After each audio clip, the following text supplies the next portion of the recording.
Hey YouTube, this is Aeth with Aeth's Updates. I wanted my premiere episode to be a great one, and I just finished my initial clear of the Abyss of Legends in MCOC.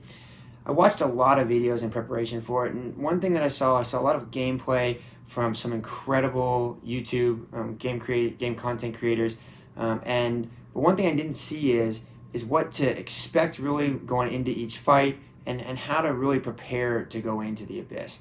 I saw a little bit with pieces from here and there, but I wanted to give my initial thoughts and impressions on it. Most importantly is have the right mastery setup for yourself. I run a lot of arenas, and in doing so, it helps to have the suicide tree on, and it helps because I have a lot of, and it helps to have the suicide tree on when I go into arenas because it helps with increasing the amount of points that you get per arena fight and the amount of time that you have to actually spend in the arena. I thought going into the Abyss of Legends that having the Suicide Mastery tree on with the increase in attack rating would help make the speed of fights up a little bit. It would be my strong recommendation to turn them off if you have them on. I know it might cost you a little more units in up front, but it will greatly increase the amount of ability for you to get through the Abyss, as well as not having to spend as many units on revives. So the big thing in the Abyss is you're going to have to throw a lot of specials. You don't get a lot of combos because of the skirmish charges that are required. So you're going to only be able to get to a 220 combo when going into the Abyss before you really have to quit out of the fight and go back in again to each fight.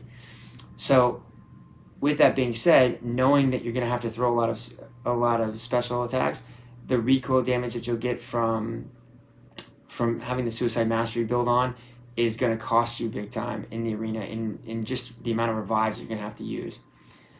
Second, save up and plan when you're going to do it. This is something that I got a little bit lucky on when I was doing it, but each fight is going to cost you a minimum of 4 revives, and there's 20 fights in the initial easy path clear. You can only get to a 220 combination before the skirmish charges really don't allow you to attack them anymore because they go unstoppable and unblockable, and you're just going to get KO'd. And so some fights they're just unit dumps. They require you to spend a lot of units. The Captain Marvel movie fight comes in mind, right? But the other thing to consider is when you're actually going to do this. And I don't mean just when you have 8 or 9 hours at a time, but the actual weekend you're going to do it too. I got really lucky that doing it over a holiday weekend in regards to Passover and Easter weekend was that Kabam actually put up a really, really amazing deal that with the Revive and the Revive Mastery or the Revive Booster Pack, right? So it actually allowed me to go in and get some health potions and some revives without having to go out and grind arenas while I was in the middle of the fights. The other thing I would strongly recommend is plan out with your AQ and AW team. Make sure that your alliance knows that you are going to be in the Abyss and that it might take 2 or 3 days, and that might affect your Alliance War defensive team. You might want to be on backup in Alliance War for the attack, just simply because some of your best champs will be in the Abyss of Legends. Next is practice, practice, practice. Don't go in there thinking that you know exactly what to do. Some of these fights, like the Cyclops fight, is a really fun fight, but you're going to really need to take and duel a Cyclops. Go find a 6-star red Cyclops or a 5-star rank 5 red Cyclops and take a 2-star or 3-star hero that you're going to use to fight him with, and go in there and work on baiting out his specials. Right? Work on parrying that first beam and also evading it. It helps a ton. Next point, Aegon. I know a lot of people say that there's other heroes that can do it, but some of these content creators, they are some of the best players out there. They spend their entire day playing this game, and they're very, very good at it. They win Comic-Con challenges and things like that. Aegon was the absolute workhorse for me in the Abyss. Make sure that he's Sig 200 so that you can get him up to a high, up to 999 charge right away, and make sure he's rank 5. It obviously makes it just so much easier to do. He completed almost every single fight for me, with the exception of the Mortal fight, Mephisto fight, the Hyperion fight, and the Captain Marvel movie fight. So he was just an absolute workhorse, and I cannot recommend him enough in the Abyss of Legends. I know that there are other people that swear by Nick Fury, but I'm sure he's great for some fights. I didn't have him as a 5-star or a 6-star. He actually sat on my team as a 4-star because it gave the extra attack bonus. Make sure that time-wise is the next point. As I said earlier, this is a mental endurance. Plan for it. Realize it's probably going to take multiple days. It's an 8 or 9 hour grind, and so if you don't have the time to finish in one day, that's perfectly fine. You still have the ability to take other heroes into other questing events and so forth. But know that every fight is going to last at least 20 minutes. And if you don't bring the right heroes to some fights, the Venom the Duck fight comes to mind. If you don't have a Doctor Doom or a Morningstar, that fight took me, without my Doctor Doom up, took me almost 45 minutes just to get that one fight down. So it could be half an hour to 40 minutes for some of these fights. Stop. If you're getting frustrated, stop, take a breather, go do something else for a minute, and then come back to it. Don't let yourself just keep going in frustrated and whatnot.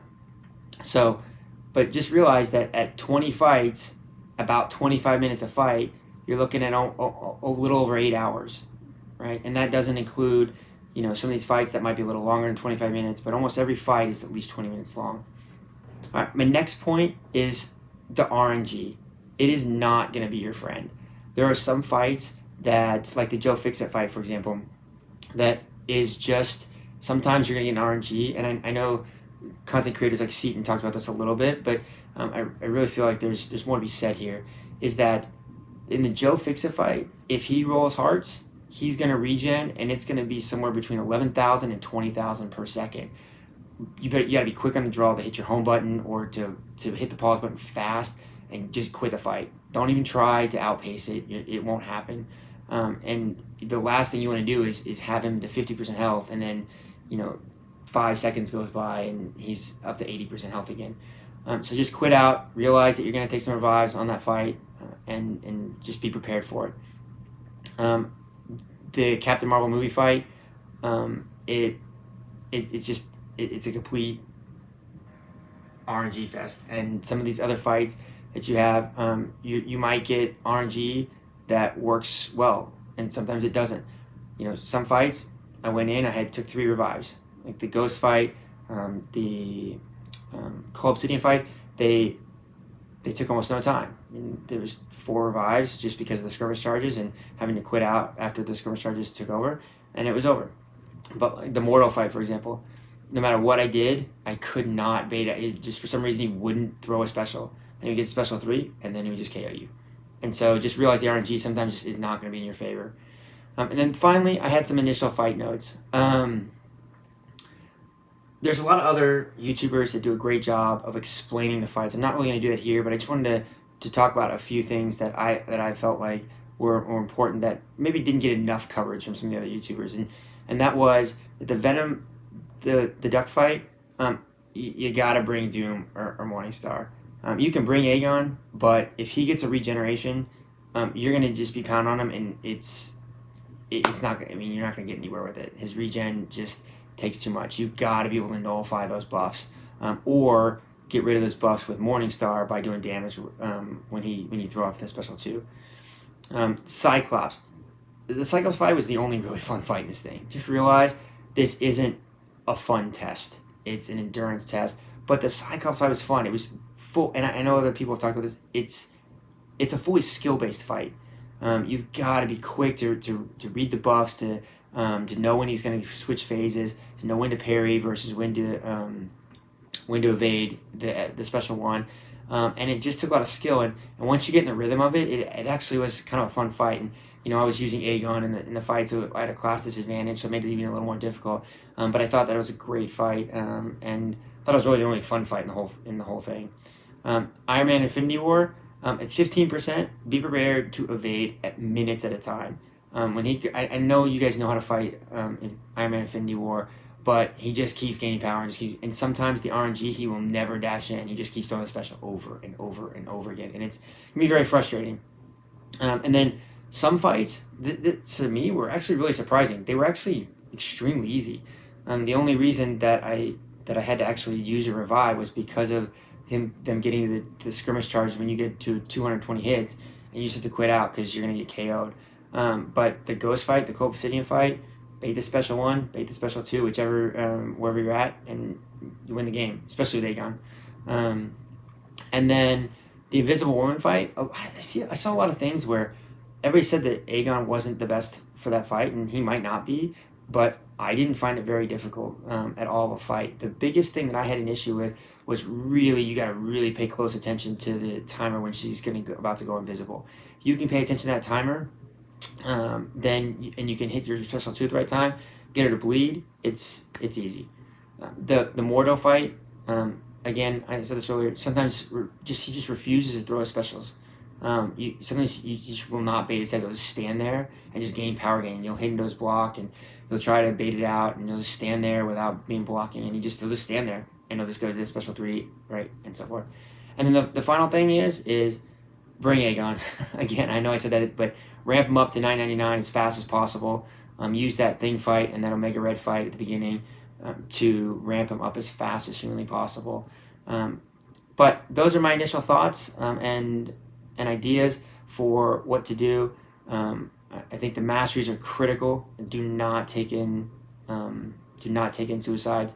I think that was a real hindrance to costing me way more units and having to actually spend a little bit of money to buy the revive and health potion packs than I really needed to. So I would really recommend making sure that you've opened all your mastery trees up and make sure that it's a right setup for you. If you're going to run Void, make sure you have Despair on. If you're not running Void and you're not bringing Nick Fury, I would say bring the Unfazed. I would put a mastery point or 2 in the Unfazed category. It really does help because if they evade you, especially in that Cyclops fight, you can get a critical bonus afterwards. So I would definitely consider it. But those are my initial thoughts and ideas for doing an initial Abyssal run clear. And my video on my rewards will be coming here shortly. All right, thank you very much, and have a great night.